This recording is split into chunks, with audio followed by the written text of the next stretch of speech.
What are the European elections? What if pro-Russian populists make gains? And could they have a bigger say in the future? Let's first start with the basics. More than 370 million people can vote in the 27 EU member states, with elections taking place across the bloc between June 6 and 9. EU citizens are electing 720 members of parliament, called MEPs, for the next 5 years, coming from all member states, roughly based on the size of the population of the country.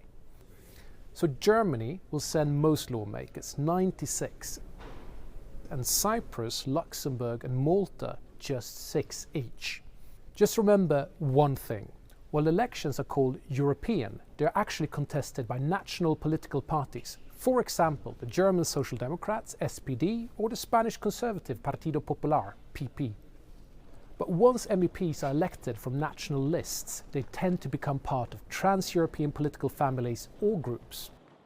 According to the polls, it looks like the House will see an increase of what is broadly referred to as the populist right. Some have expressed pro-Russian sentiment as Moscow continues its full-scale war against Ukraine. Now, right-wing populists are generally spread out in two political groups, and there might be a third one created as potentially over 100 newly elected MEPs currently don't belong to either European political bloc. So why are they all not in the same group?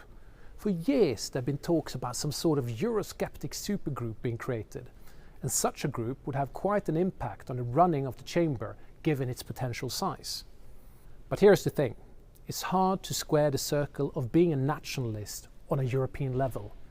They all may agree that Brussels should have less power, and their growing influence could also mean that the European Parliament will be a bit less ambitious on climate and not too keen on more migration into the club in the future.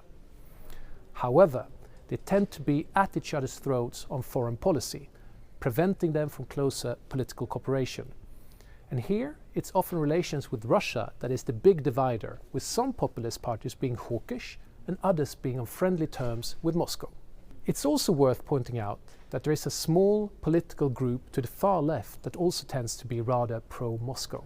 But even if you combine the potential pro-Russian MEPs on the left and the right, they won't reach anything near a majority.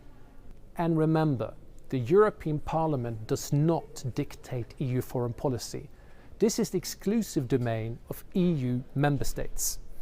The European Parliament has no say in sanctions policy, which tends to be the sharpest foreign policy instrument Brussels has at its disposal. And while it does have a final vote on letting in new EU member states, it has absolutely no say in all the steps leading up to that, like granting of candidate status and opening of negotiations. So, the European Parliament and its members tend to be very outspoken on all sorts of foreign policy issues, and they pass lots of resolutions. Yet, all these activities are non-binding on the EU as a whole.